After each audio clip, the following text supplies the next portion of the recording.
Gagawa tayo ng no-cook na Valentine's cake.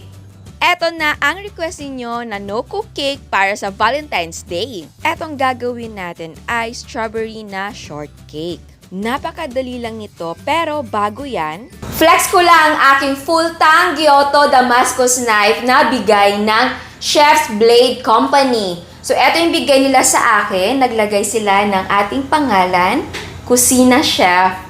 napakaganda niya, nakabox individually ang ating knives. The best na pangregalo. Ito ay full-tang Giotto Damascus knife. Meron siyang rosewood na handle. Ang blade ay gawa sa high-quality Damascus steel na may 67 layers. Meron siyang hardness of 58 to 62 HRC sa steel core. Talagang outstanding ang sharpness niya at hindi ito madaling madamage. Yang magandang pattern na nakikita niyo sa blade ay natural na nagkakaroon ng ganyan yung blade habang pinoporma siya. Ang handle naman nito ay gawa sa rosewood. Hindi ito madaling mag-shrink or lumiit. Hindi din ito madaling mag-fade at ma-deform. Ang size, length at shape ay ergonomics para ma-improve ang grip strength, ang comfort at agility para ma-reduce yung numbness sa parating paggamit ng kutsilyo. Magkakaroon ka talaga ng good cutting experience dahil ang sharp blade ay equipped with the most optimal handle length and weight. Madali mo lang makontrol ang movement ng knife, kaya magiging smooth ang pag-cut, pag-slice or pag-chop ng iyong meat, vegetable, fish at marami pang iba. This knife is made of the best materials in the world-famous cutter city, Yangjiang, China. By using premium materials and low-cost mature process, it provides customers with the highest quality Damascus steel kitchen knife at an attractive price, while giving them a sophisticated cutting experience. Ang haba ng English ko! Basta ang masasabi ko lang, ang ganda ng knife. So eto na nga, sinubukan ko. Super nakaka-addict ang pag-cut gamit ang kutsilyo na ito. Sa sobrang talim niya, super smooth talaga ang pag-cut ko ng ating carrots. Alam mo yung pag-cut mo ng mabilis, talagang walang gap. Medyo napapahinto lang ako dahil baka madali yung aking mga daliri. Superb talaga, hands down ako sa kutsilyong ito. Kaya sa gustong humabol sa clearance sale, ngayong buwan na ito or hanggang maubos ang kanilang stock,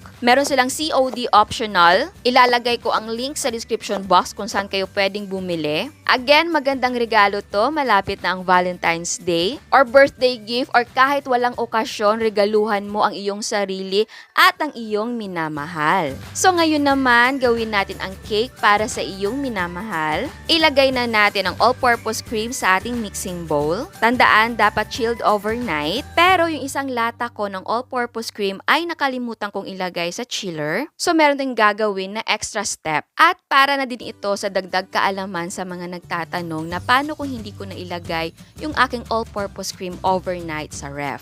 Ayan, eto yung aking all-purpose cream na hindi ko na ilagay sa ref. Talagang liquid pa siya. Magkakaroon lang tayo ng extra work at ma-adjust ng konti yung ating oras kapag hindi chilled overnight yung ating all-purpose cream na gagamitin. So pag ganito, kailangan natin ng isang bowl ng ice. Tapos ipapatong natin ang bowl ng ating all-purpose cream sa ibabaw ng yellow. At maglagay ka din ng ice sa gilid ng bowl. Tapos tsaka natin i-whip ang ating cream until mag-double ang size nito. I-whip natin ito sa high speed. So yun lang naman ang nadagdag sa steps at medyo matatagalan yung pag-whip dahil hindi siya agad-agad na magdo-double yung size. So again, mas maganda na chilled overnight talaga ang all-purpose cream para mas mabilis at no extra work.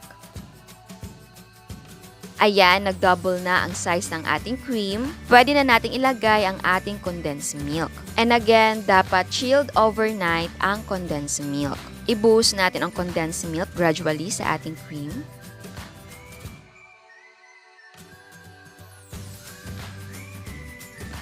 Pagkahalo ng ating condensed milk, itabi na muna natin ito at tunawin natin ang gelatin sa mainit na tubig. Dapat boiling water talaga ang ilagay. Tapos haluin natin ito ng mabilis para matunaw talaga ang grano ng ating gelatin. And then, gradually add the dissolved gelatin sa ating cream mixture.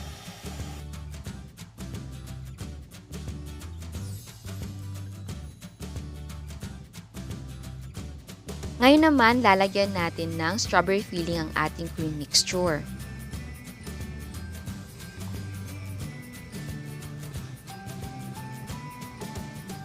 I-fold natin ito gently sa ating cream.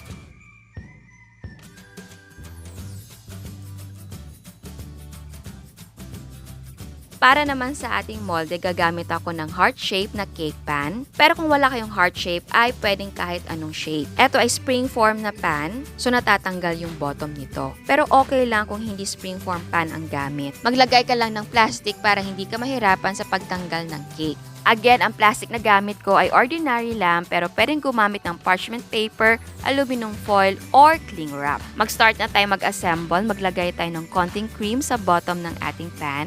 Actually, yung cream mixture natin ay pwede sa dalawang cake. Ang cake naman na gagamitin ko ay ang mamon na may strawberry filling. Hatiin lang natin ito. And yes po, pwedeng gumamit ng regular or plain na mamon. At kung meron kayo nabili or natirang chiffon cake, vanilla cake, or sponge cake, ay pwedeng gamitin.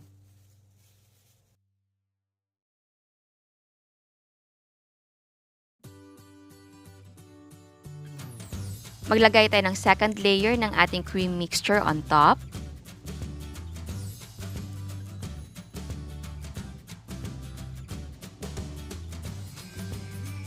Eto'y optional lang, maglalagay din tayo ng strawberry filling as palaman.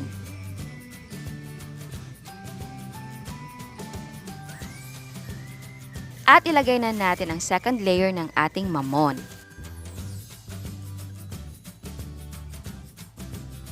I-cover natin ito ng ating cream mixture. Gusto ko pa sanang mag-add ng isa pang layer ng cake, pero hindi na siya kakasya, so dalawang layer lang ang gagawin natin. Tapos, i-chill natin ito overnight para mag-set ang ating cake. At dahil sobrang ating cream mixture, gagawa pa tayo ng isang cake. So, ngayon naman ay round. Pero kung gusto nyo na isang cake lang ang gagawin, ay pwede naman nabawasan ang ating mga sangkap. Again, kung wala kayong cake pans, ay pwedeng gumamit ng kahit anong molde. Tignan nyo dyan sa bahay ninyo kung meron kayong mga plastic na container, yung mixing bowl ninyo, or mga ordinary na mga bowl. Pwede nga yung lumang lagayan ng ice cream ninyo. At kung gusto nyo na malaki at matangkad yung cake, etong measurements na binigay ko ay tama lang. Eto na ang ating cake kinabukasan, nag-set at firm na siya. I-transfer natin ito sa cake board. Kung wala naman kayong cake board, ay pwedeng gumamit ng plato. Gently peel the plastic off para hindi mahila yung ating cream. At eto na ang ating cake. At para mas maging maganda, lagyan natin ng frosting. Lagyan lang natin ng malamig na tubig ang ating powdered na whipping cream. Tapos, i-whip natin ito until maging stiff ang ating mixture. Again, pwedeng gumamit ng liquid na whipping cream. Etong powdered na whipping cream lang ang gamit ko dahil gusto ko yung lasa. Pagka-whip natin, lagyan natin ng konting strawberry filling. Eto naman ay optional, gusto ko lang na may kulay at flavor ang ating frosting. Itong frosting na ginawa natin ay kasya sa dalawang cake. Pwedeng kalahati lang ang gagamitin kung isang cake lang naman ang gagawin. So ngayon, i-frost na natin ang buong cake.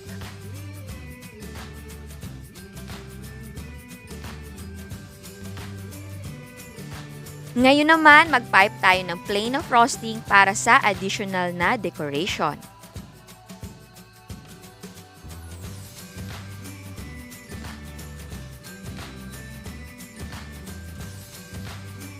At syempre, maglagay tayo ng strawberry para sa toppings.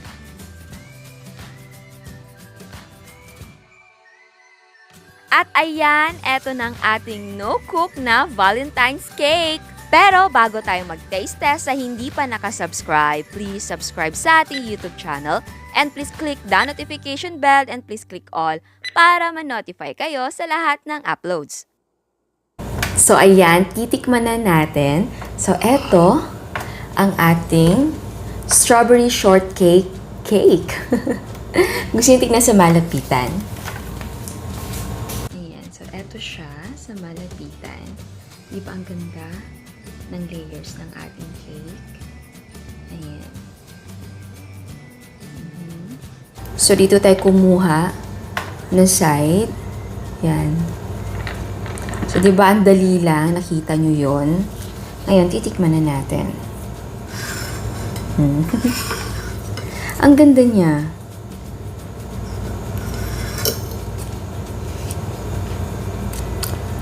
Oh.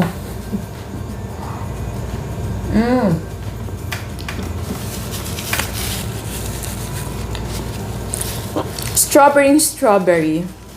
And yes, yung ating mamon na ginamit ay bagay na bagay. Pero kung hindi kayo makakita ng strawberry na mamon, Kahit yung ano lang, kahit yung plain na mamon ay okay lang talaga.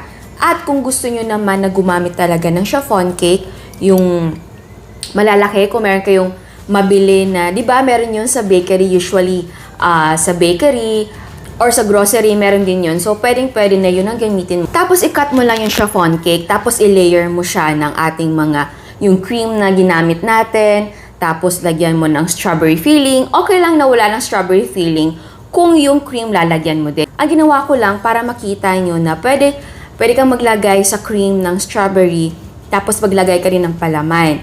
Pero pwede din naman na maglagay ka ng palaman, tapos wala ng strawberry yung ating cream. Or yung cream lagyan mo ng strawberry, tapos wag ka na maglagay ng filling para hindi na masyadong, alam mo yun, madaming strawberry. Kasi masarap din naman siya kung kahit saan doon ang gagamitin mo na paraan sa paglalagay ng strawberry. Para, alam mo yun, medyo hindi din masyadong maraming strawberry at tipid ka sa strawberry. Masarap din siya, honestly. Kagaya nito, oh. Super nagustuhan ko siya. Masarap siya. Alam mo yung combination ng ating cake, yung cream at strawberry. Perfect. Talaga. So again, kung hindi kayo makita ng mamon na may strawberry, pwedeng gumamit ng regular or plain na mamon, or bumili ka, or kung may tira ka sa bahay nyo na chiffon cake, pwede yun, or vanilla cake, yes, pwede yun. Alam mo yung mga tabas natin na mga cake, pwede yun. Assemble mo lang, hindi na mapapansin yun ng minamahal mo na gumawa ka ng assembled cake gawa sa mga tabas ng cake mo. Okay lang talaga. Perfect na perfect ngayong Valentine's Day. Hindi mo na kailangan mag-bake. Talaga. So, toppings naman, pwede fresh.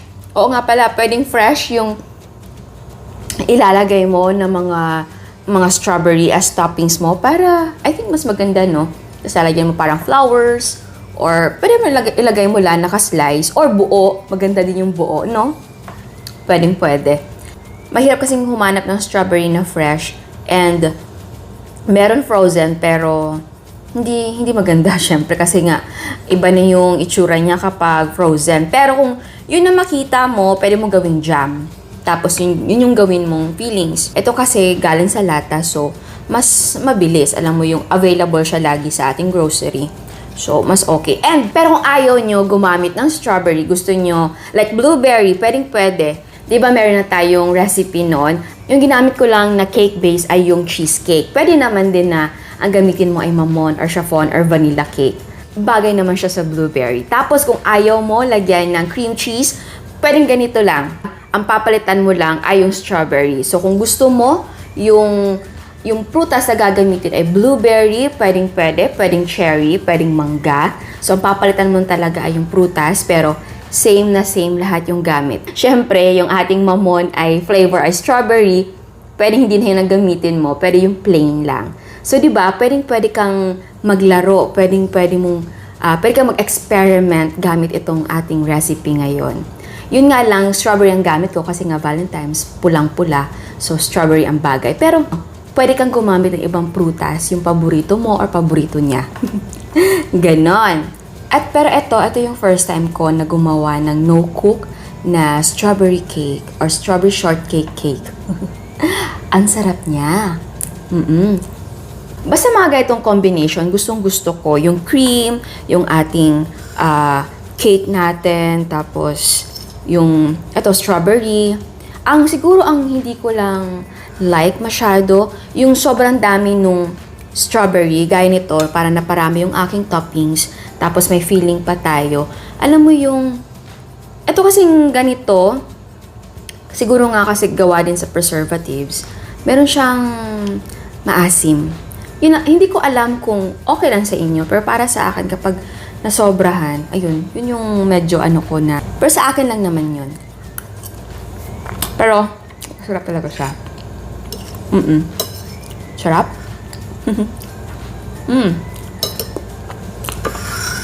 So, ayan, sana gustuhan niyo ang recipe natin ngayon. Ciao!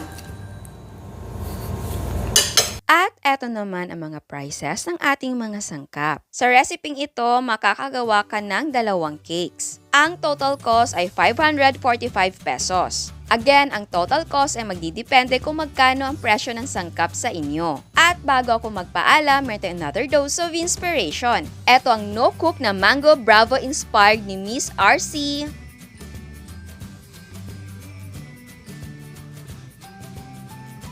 Ito naman ang ube yama cake ni Miss Rona.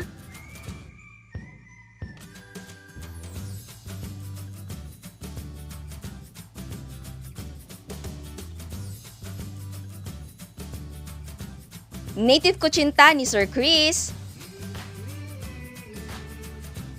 At eto naman ang kanyang mga cakes. Again, gusto kong magpasalamat sa lahat na nagpapadala ng mga photos nila. Salamat talaga sa patuloy na suporta ninyo sa channel natin. Ako talaga'y natutuwa dahil nakatulong ang recipe sa inyo. Good news talaga sa akin na masaya kayo sa ating recipe.